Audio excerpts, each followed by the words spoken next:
por este medio.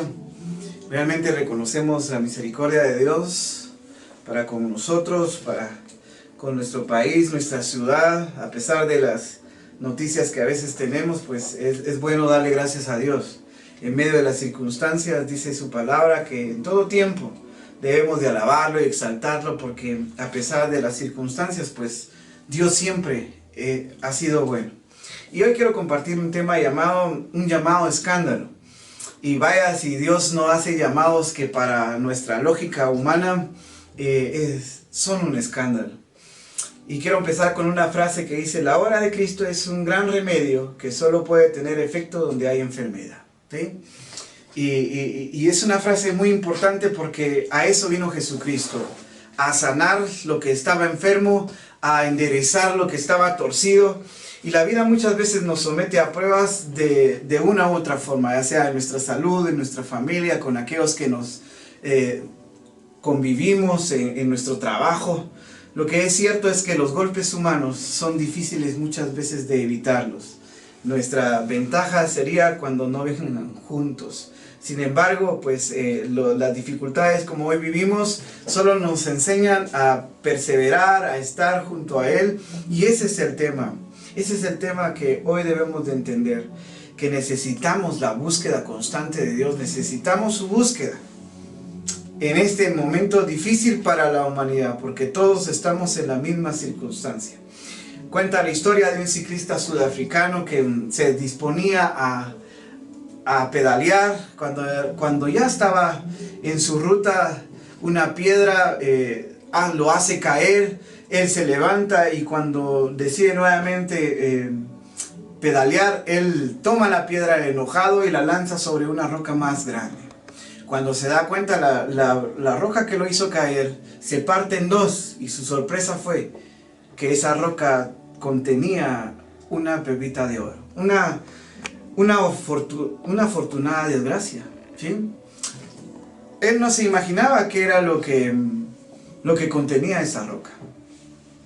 Y muchas veces los problemas traen consigo fuertes bendiciones, que solo Dios en su soberanía, porque Él es soberano, nos muestra esa gracia. Y algo así le sucedió a Jesús, ¿sí?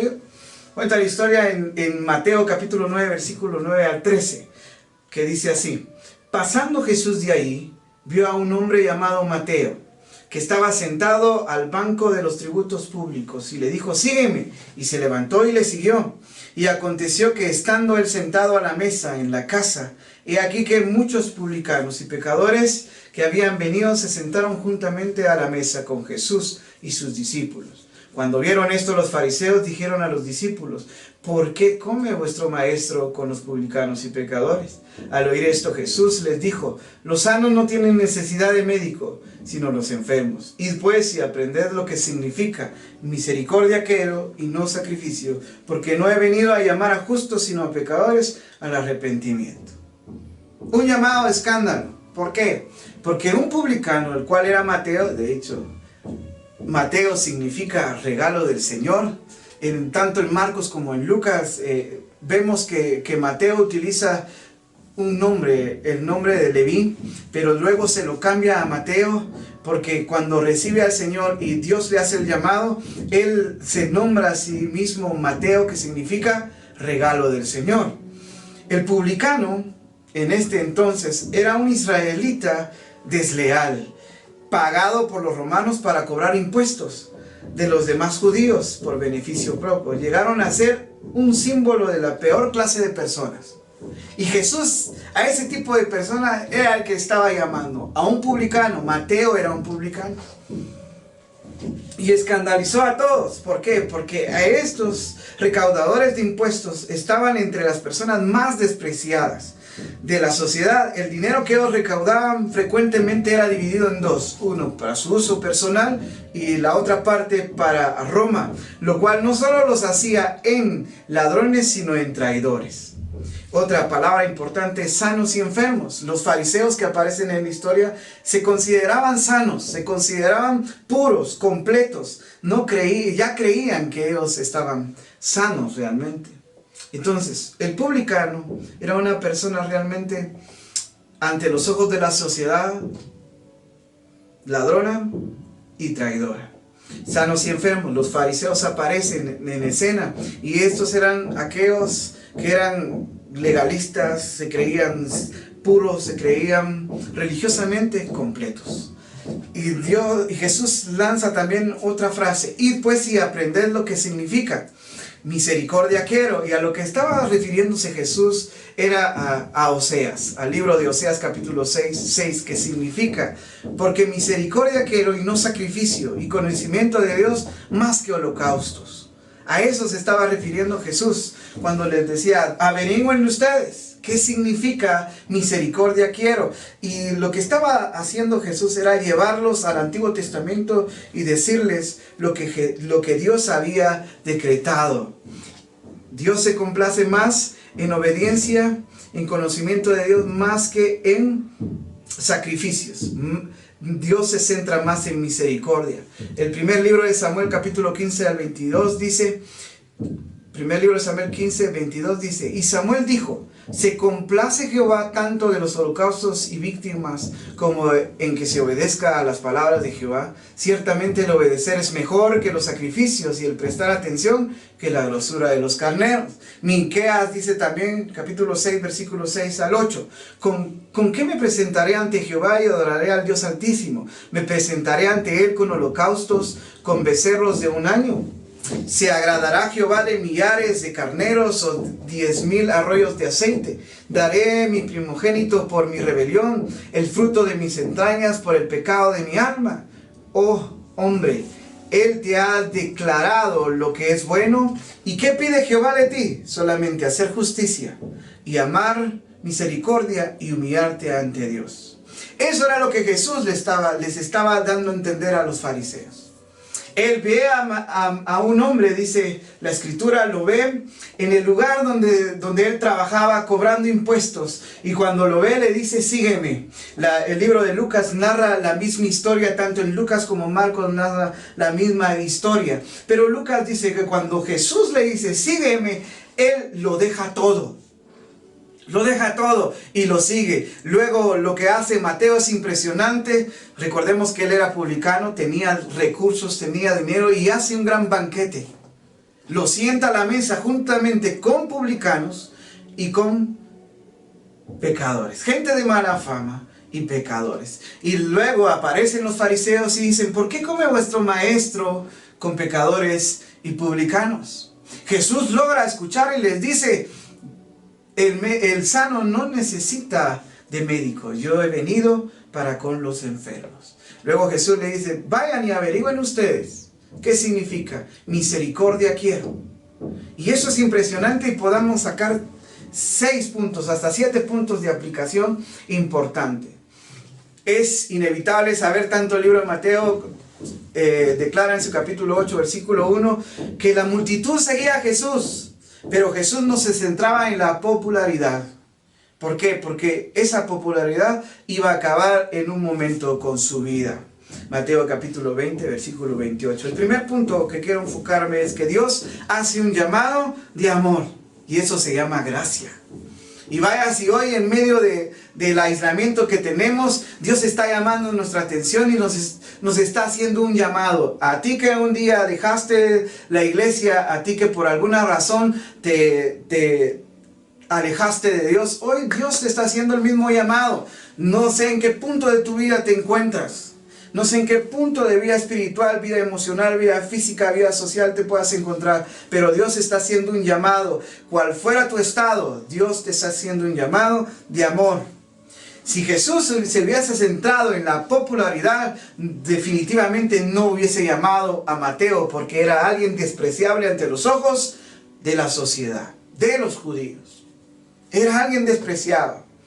Y eso es lo que nosotros debemos de tomar en cuenta, que esa gracia que Dios derrama todos los días nos está haciendo un llamado. Es bueno saber que Dios tiene misericordia todos los días, pero debemos de reconocer en nuestras vidas que Dios, así como el agua busca el nivel más bajo, así la gracia busca el alma más necesitada, y Dios nos está buscando. Punto número 2, la obediencia al llamado de amor, y eso es fe. Porque si Mateo hubiese decidido, no, sí me está llamando, de aquel que había escuchado, de aquel que la gente murmuraba, pero él hubiese tenido dos decisiones, seguirlo o no seguirlo. Pero él lo siguió, dejó todo, dejó su puesto, dejó aquello que lo enriquecía. Lo dejó por el llamado que Dios le había hecho. Dice la Escritura, se levantó y le siguió. Lucas lo dice de otra forma, dejándolo todo, le siguió. Dios hoy nos está llamando, pero quiere que tomemos una decisión. Y esa decisión es que tú y yo le sigamos. Después de esta circunstancia que hoy vivimos y aún durante la circunstancia que hoy vivimos, Él quiere que muestres ese llamado. Y cuando nosotros aprendemos a seguirle a Dios, simplemente estamos mostrando nuestra fe en Él. Punto número 3, una prueba de amor. Él hizo un gran banquete. Mateo muestra su amor hacia Dios, a respuesta a ese llamado, prepara un banquete para Jesús. Y que también abría la puerta para aquellos publicanos semejantes a Él, recaudadores de impuestos como Él, y aquellos, como los fariseos decían, gente de mala fama, ¿sí? Y lo muestra para que también tuvieran esa experiencia que Él tuvo con Jesús. Y Dios no solo te llama por amor, no solo espera que tú obedezcas ese llamado por amor, sino que también anhela que tú prepares tu corazón y vayas y en este momento no solo llama tu atención, no solo quiere que obedezcas al llamado, sino que también prepares tu corazón. Prepares un lugar para Dios en estos momentos. Prepara, busca al Señor, dobla tus rodillas, no solamente que se use como un eslogan, sino que realmente sea una manera de vivir en oración y en búsqueda de Dios. Y Mateo sí tuvo tiempo para festejar y seguir a Cristo. ¿Por qué? Porque festejar y seguir a Jesús, algo sucede en tu corazón y que es inevitable no mostrarlo. Punto número 4, un lugar de esperanza. Él preparó un lugar, su casa, para hacer el banquete. ¿Por qué? Porque sabía que el único lugar de esperanza para el pecador es Jesús. Hoy muchos de nosotros estamos reflexionando en nuestras vidas, conociendo nuestro interior, porque Dios muestra nuestra conciencia aún en las noches. Y Dios nos muestra. Dios nos muestra. Mateo capítulo 9 y 10. Preparó. Jesús se sentó a la mesa. Se sentó a aquel que estaba enfermo, aquellos rotos de corazón, aquellos que la vida los ha golpeado, aquellos que inevitablemente han sido marcados por la vida. Pero a ese tipo de personas Jesús vino y los vino a rescatar. Punto número 5, la manifestación del orgullo. Y los fariseos mostraron su orgullo porque ellos se creían santos, puros, completos, salvos. Y ellos se preocupaban más por el exterior, por lo físico. Ojalá tú, al ver el llamado de Jesús, al recibir ese llamado de amor que Dios nos hizo, el preparar un lugar especial para que Dios comparta con nosotros, que es nuestro corazón, ese lugar de esperanza, no produzca en nosotros orgullo como a los fariseos les produjo. Y digas, no, aquel sí es merecedor de la sangre de Cristo. Nadie de nosotros puede excluir a nadie, porque Jesús, la sangre de Cristo, es para aquel que anda aparentemente correctamente y aquel que está sumido en el pecado. Es para todos, es para todo aquel que reconoce que Dios vino a rescatarnos. Punto número 6, la condición de la necesidad. Y enlaza la frase con la que iniciamos. La obra de Cristo es un gran remedio que solo puede tener efecto donde hay enfermedad. ¿Y qué es lo que te está diciendo? Es que reconozcas tu condición. Reconozcas tu condición de pecador. Reconozcamos nuestra condición de pecadores. Nadie es mejor que nadie. Nadie es mejor. Yo no soy mejor porque estoy dando una reflexión. No soy mejor porque estoy cantando. Nadie es mejor porque todos nosotros somos personas rotas en diferentes áreas de nuestras vidas. Y por eso que Jesús siempre nos invita, tengamos mucho cuidado al juzgar. Tú no puedes juzgar a un gobierno por lo que hace bien o por lo que hace mal. Tú no puedes juzgar a una autoridad por lo que hace bien y por lo que hace mal. Como nadie puede juzgar tu familia por lo que hacen bien o por lo que hacen mal. Tú no puedes juzgar una vida porque no conoces su situación o sus circunstancias. Por lo tanto, Jesús nos enseña a nosotros que la única manera en la que Él desea compartir con nosotros es con un corazón arrepentido. Y punto número 7, el propósito de Jesús para con nosotros.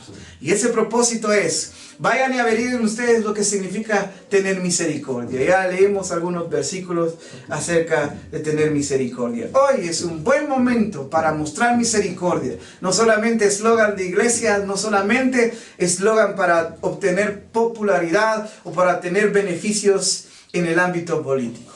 ¿Sí? Hoy Dios nos invita a mostrar amor, y ese amor se muestra extendiéndole la mano al vecino, extendiéndole la mano al más necesitado. Hoy, iglesia, tenemos una oportunidad para mostrar amor, que no necesariamente tenemos que publicarla en las redes sociales. El Señor siempre nos ha invitado a que las cosas que hagamos, las hagamos en silencio. Lo que hace tu mano izquierda no lo sepa tu derecha. ¿Sí? Hagámoslo. Iglesia, es momento. Jóvenes, señoritas, incluso los niños, los adultos, padres de familia. Hoy tenemos el momento. No sabemos cuándo vaya a terminar esto, pero lo que sí sabemos es de que Dios tiene el control y que Dios sabe lo que va a pasar en estos momentos. Muchos, tanto economistas, políticos, científicos, todos saben y han dado sus opiniones de que lo peor está por venir. Así que Dios se especializa en hacer lo imposible. Te pueden alarmar los casos diariamente, pero que tu vida esté escondida en Dios es lo importante. La palabra de Dios nos invita y nos dice, no le tengan miedo a lo que mata al cuerpo, tengámosle miedo a aquel que va a condenar tu eternidad. Entonces Dios les bendiga. Como a manera de conclusión podemos decir entonces que en un mundo donde constantemente nos descalificamos ferozmente unos a otros, debemos aprender a vernos todos en los ojos de Dios. Unos pecadores y enfermos, pero que esa misma condición hace que Jesús nos vea con amor y nos invite a estar junto con Él. Dios los bendiga. Recordemos, Dios siempre va a llamar a aquel que ante los ojos de la sociedad no tiene esperanza, y Dios se especializa en hacer lo imposible en nuestras vidas. Dios les bendiga. Antes de terminar vamos a hacer una pequeña oración. Señor, te damos gracias por tu misericordia, por tus bondades. Padre, tú estás llamando a aquel corazón necesitado, aquel que está sufriendo por su condición, por problemas que ha tenido, problemas financieros, problemas, Señor, en su interior. Tú eres especialista para rescatarlo, Señor. Ten misericordia de nosotros, ten misericordia de nuestra ciudad, ten misericordia de nuestro país. Provéele al necesitado, ayuda a aquel, Señor, que está pasando necesidades en este momento. Utiliza nuestras manos, nuestros pies para hacerlo. Es momento de mostrar misericordia, como dice tu palabra. Amén y amén. Dios los bendiga y esperamos una próxima reunirnos por estos medios.